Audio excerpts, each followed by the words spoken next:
여러분 안녕하십니까? 이번 시간에는 경쟁적 협력이라는 단어에 대해서 한번 생각해 보도록 하겠습니다. 여러분, 조직에서 경쟁이 중요합니까? 협력이 중요합니까? 둘 다 중요한가요? 그건 둘 다 동시에 할 수는 없는 걸까요? 경쟁의 반대말이 협력이고 협력의 반대말이 경쟁일까요? 그렇지 않다고 생각합니다. 경쟁의 반대말은 무관심이고요. 협력의 반대말은 갈등이라고 볼 수 있습니다.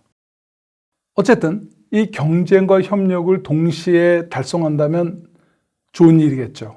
특히 조직의 리더가 직원들을 어느 때는 경쟁을 시키고 어느 때는 협력시키고, 이게 마음대로 되면 좋은데요. 그게 쉽지가 않습니다. 그래서 최근에 연구되고 있는 변수가 바로 경쟁적 협력입니다. 커피티션이라고 영어로 하는데요. 경쟁하면서도 협력을 한다. 그게 가능할까요? 그럼 언제 가능할까요? 그 경쟁을 시키다가, 즉 조직의 성과 달성을 위해서는 무한 경쟁을 시키다가 갑자기 직원들이 착해져 갖고 협력하는 마음이 애틋하게 생기게 만들 수 있다. 그건 불가능합니다. 어떤 경우냐면요. 경쟁하다가 경쟁만 하는 것보다 협력을 하는 것이 본인들에게 더 이득이라고 생각이 들고 거기에 대한 확신을 가질 때 경쟁도 하면서도 협력을 하는 것이죠. 이것을 이끄는 리더가 성공한 리더가 될 겁니다. 그렇다면 왜 이런 연구가 생겼을까요? 잘 생각해 보면요. 경쟁은 불가피하죠. 근데 경쟁을 하라고 그랬더니 경쟁이 과열될수록 갈등도 높아지는 거예요. 그래서 조직 내에서 사일로 현상이란 말도 있고요. 내부 갈등이란 말이 맞습니다. 서로가 이기려고 하는 거죠. 그러다 보니까 정보 공유가 잘 안 되는 거예요. 갈등이 생기면 조정이 잘 안 되는 거예요. 그렇다면 리더는 딜레마에 빠지는 거 아닐까요? 돈 벌자고 경쟁을 시켰는데 갈등 때문에 협력이 안 된다. 그럼 뭡니까? 잘하자고 한 의도가 부정적인 결과를 갖고 오는 거나 마찬가지인 겁니다. 권투샵을 하나 생각해 볼까요? 챔피언 벨트를 타는 것도 중요하지만 본인도 덜 얻어 터져야 되죠. 그래야 되지 않겠습니까? 승자의 저주가 될 수는 없는 것이죠. 경쟁, 잘 먹고 잘 살자고 경쟁하는데 그것 때문에 갈등이 높아져서 불행을 겪는 거와 비슷합니다. 예를 들어서 하수인 권투 선수는요, 벨트도 못하고 실려가는 거예요. 얻어 터진 거죠. 얻는 게 없는 거예요. 두 번째, 선수인 진짜 권투 선수 어떨까요? 챔피언 벨트는 탔는데 또 실려가는 거예요. 벨트를 탈지언정 많이 다친 거죠. 그럼 고수인 권투 선수는 뭐죠? 벨트도 타고 회식을 걸어서 가는 겁니다. 여러분은 어떤 선택을 하시겠습니까? 당연히 챔피언 벨트도 타고 많이 다치지 않는 그런 권투 선수를 연상하게 되죠. 그럼 경쟁적 협력, 경쟁도 하지만은 협력도 동시에 이루는 거 정말 어렵지 않을까요? 근데 가능합니다. 이론적으로도 있고요. 많은 연구들이 이미 이루어졌습니다. 거기에는 뭐냐면 이득이라는 게 있는 거예요. 자, 또한 예를 들어보죠. 여러분들 쇼트트랙이라는 운동 경기 아시죠? 어느 경기나 그렇지만 예를 들어서 단체전과 개인전이 있어요. 개인전에 출전했던 선수 한 명이 금메달을 땄습니다. 다른 선수는 동메달을 땄어요. 그럼 만약에 여러분들이 쇼트트랙 감독이라고 생각해 보세요. 그럼 어떻게 하면은 단체전에서 또 금메달을 딸 수 있을까요? 하수인 리더들은 이럴 겁니다. 금메달 딴 선수에게는 엄청난 칭송을 하면서 동메달 딴 친구는 조금 비난까지는 아니지만 뭔가 섭섭함을 갖는 거죠. 그렇게 되면은 단체전에서 그 두 사람의 몰입을 이끌기가 어렵죠. 심리적인 갈등이 생기기 때문이죠. 자, 그렇다면은 경쟁적 협력을 유도하는 리더는 어떻게 될까요? 첫 번째, 금메달 선수를 먼저 찾아가는 겁니다. 가볍게 표현하면요. 금메달아, 너 참 잘했다. 참 고맙다.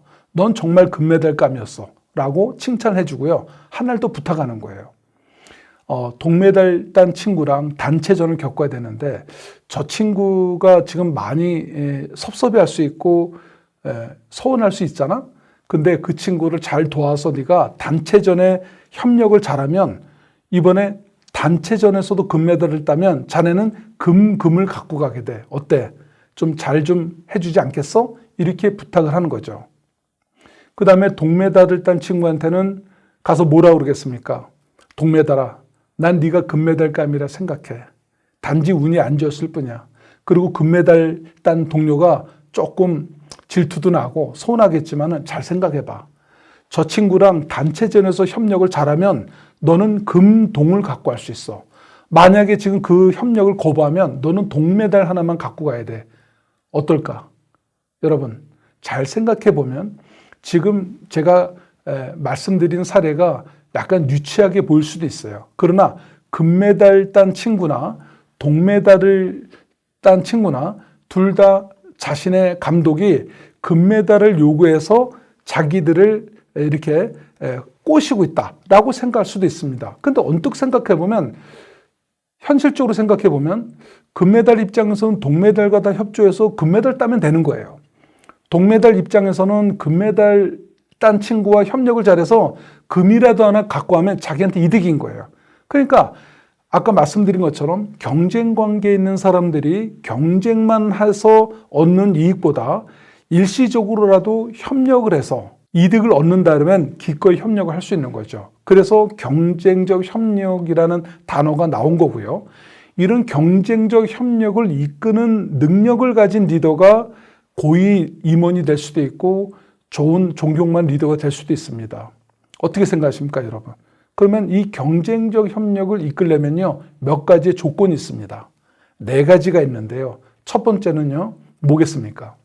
여러분, 조직 내에서 보통 갈등을 겪는 경우가 뭐죠? 여러 가지 이유가 있습니다만요.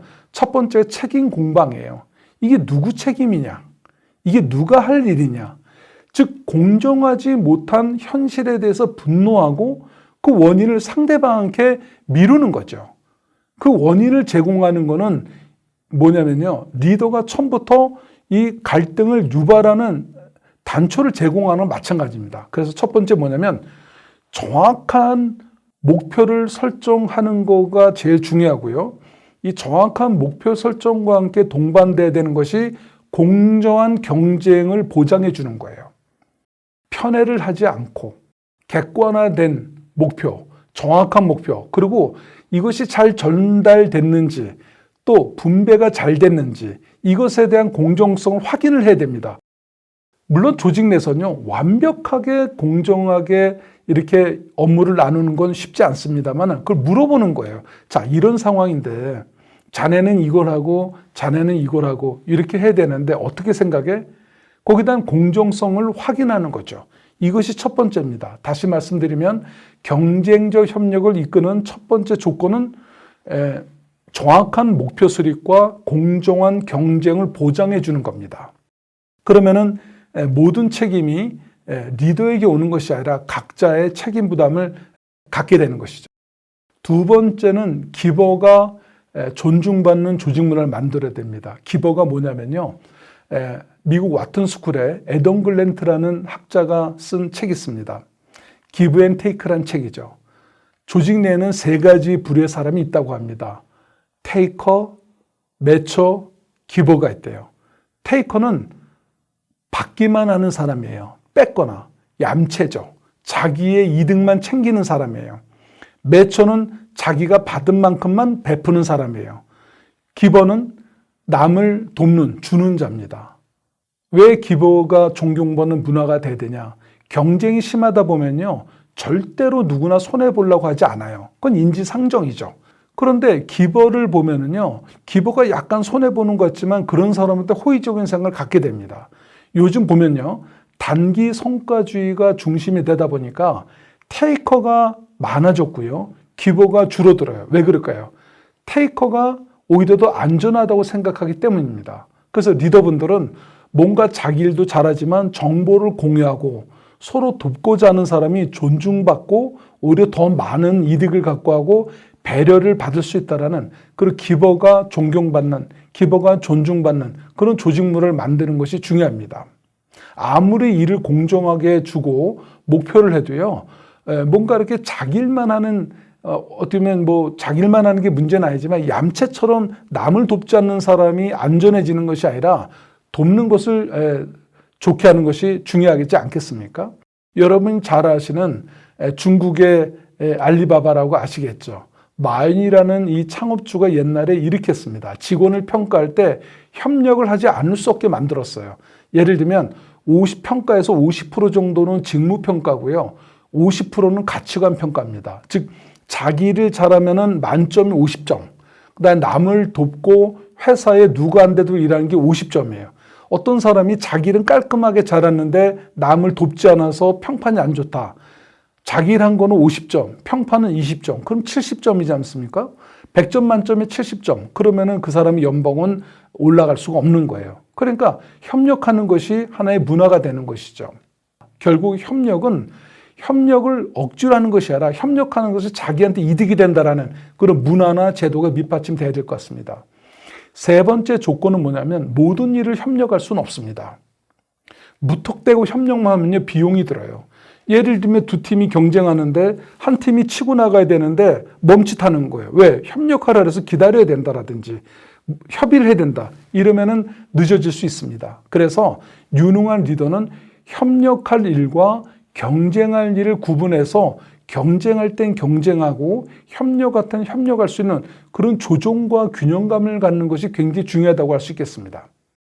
마지막 네 번째는요. 경쟁적 협력에 대한 이득을 공유해야 되는 거예요. 예를 들어서 자기 리더가 부탁을 해서 자기 리더가 지시를 해서 도왔더니 기껏 도왔더니 돌아오는 게 없어요.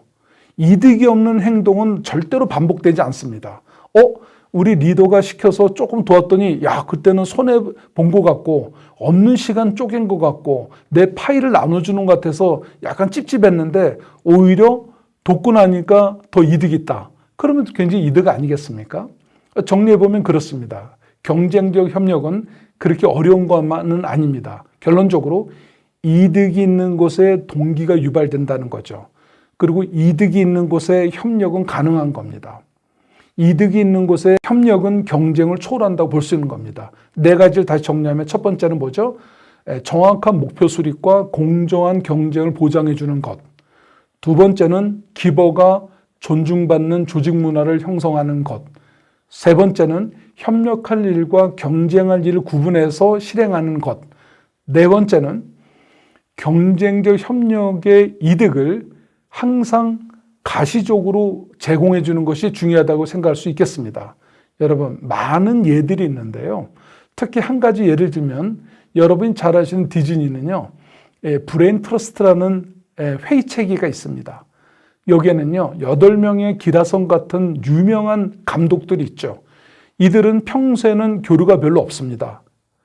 솔직히 얘기하면 사이가 안 좋죠. 왜냐하면 자기가 감독했던 애니메이션의 판매량에 따라서 연봉이 결정되니까 말이죠. 그러나 조직의 전체 파일을 키우기 위해서는 기꺼이 돕는 겁니다. 그래서 어떤 일련의 재료를 보면요. 이런 게 있습니다. 경쟁적 협력을 하는 조직이 그렇지 않은 조직보다 30% 이상의 성과가 더 높다라는 거죠. 여러분은 어떻게 생각하십니까? 그래서 성공하는 리더의 첫 번째 조건 중에 하나가 뭐냐면 경쟁적 협력을 유도하는 겁니다. 요즘 같은 시대에 경쟁적 협력, 귀가 쏠깃한 단어가 아닐까요? 여러분은 어떻게 생각하십니까?